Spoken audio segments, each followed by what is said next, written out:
What's up, my people? Mikey Proto checking in. I am on the highway on my way to work. I have a new job that I manifested, and I just want to talk a little bit about the Bible today. Today, I want to talk about faith, and my faith is a perpetual and persistent assumption that I am, in this moment, the man that I would like to be. And in this moment, as I'm assuming that I am already the man that I would like to be, then I am saved from the man that I was. Now, the Bible tells me in the book of James to be ye doers of the word and not hearers only, deceiving yourselves.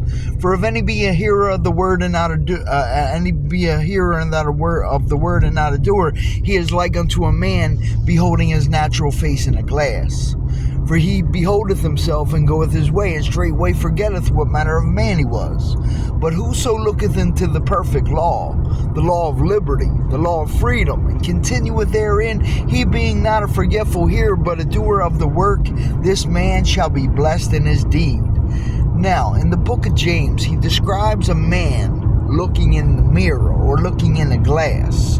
Now, I want you to imagine this looking into a glass as though you were seeing yourself in imagination as the man you would like to be. Okay, so today we have problems. Today, you wake up and a guy cuts you off. A lady spills your coffee. You broke a finger now.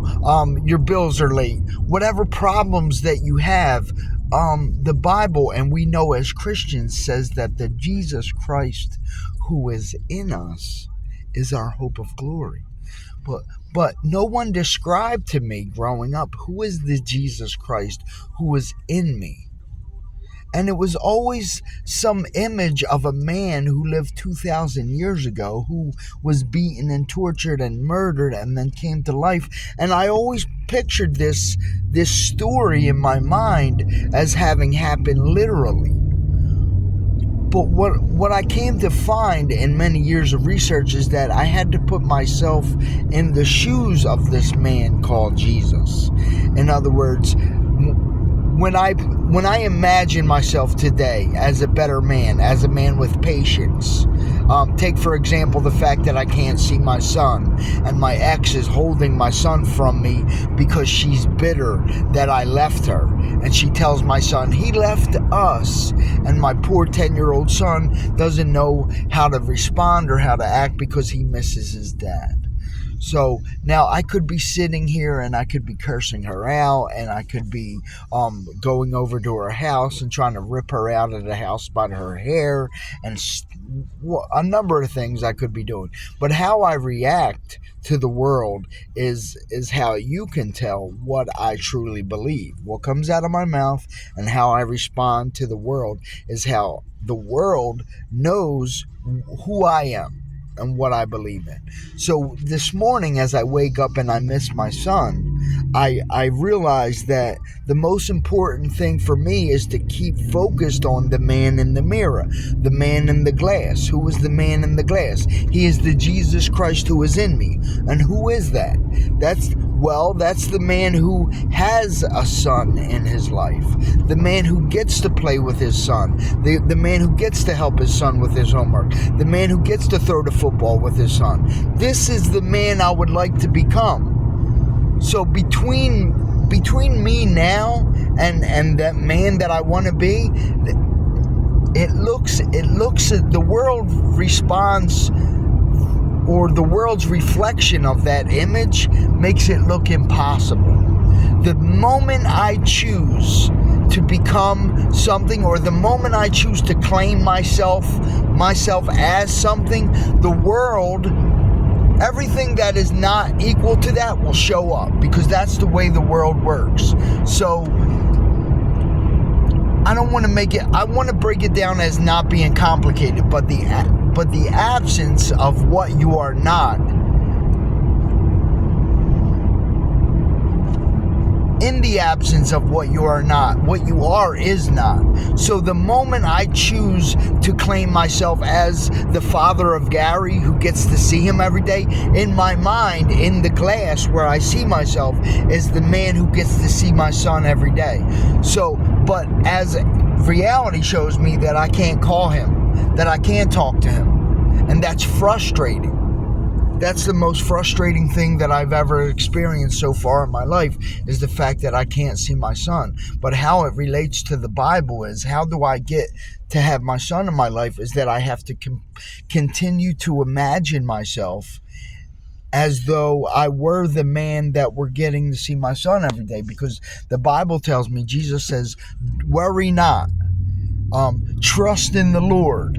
And Joel in chapter 3, God says, let the weak man say, I am strong. So, I know I jump around because I have a lot of information in my head, but when the weak man says I am strong, his whole outlook on life changes. So if I had no strength and I went into a gym, and how would I get under that 185 pounds on the bench press to try to push it up if I didn't believe that I could first do that? So what I have to do is believe that I am the father of Gary, and I am the man that has him in my life, even though the world reflects to me the opposite. But if I can walk in the perpetual and persistent assumption that I am already that man, eventually that man will manifest. And this is the faith that God has in the Bible. The most difficult thing I've ever discovered in my life is to walk in faith.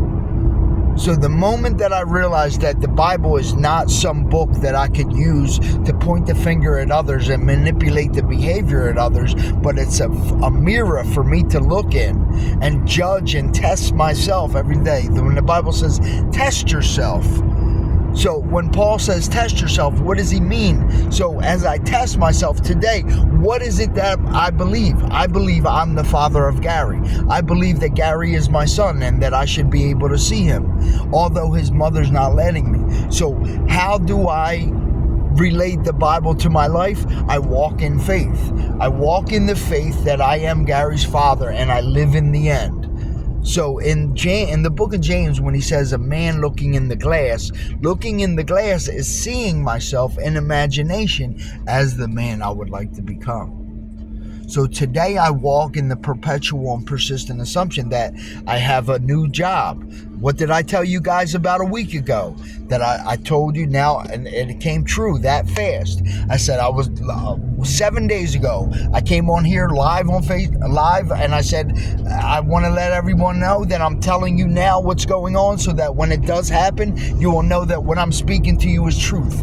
A week ago, I said I wanted a platform to preach from. I've been invited to teach and preach at a Bible study, and it's located very close to my house. So I've got a platform to preach from, and I got a new job in less than 7 days by telling you my interpretation of the Bible. So it's not just some fairy tale, some man that lived 2,000 years ago, but it's the actual power of God.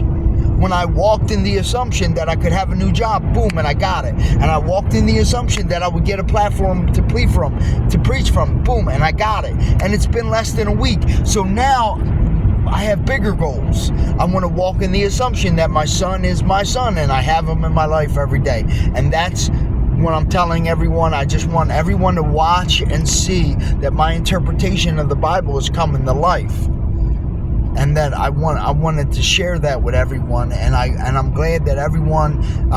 Thank you to all my followers, and I just want to say today that I am very grateful and blessed that God has given me this secret. And in 2009, I picked up the Bible, and my goal was to prove to the world that it was a bunch of nonsense. And what I found out was that God is real, and His power is real. And today my faith is a perpetual and persistent assumption that I am already the man that I want to become.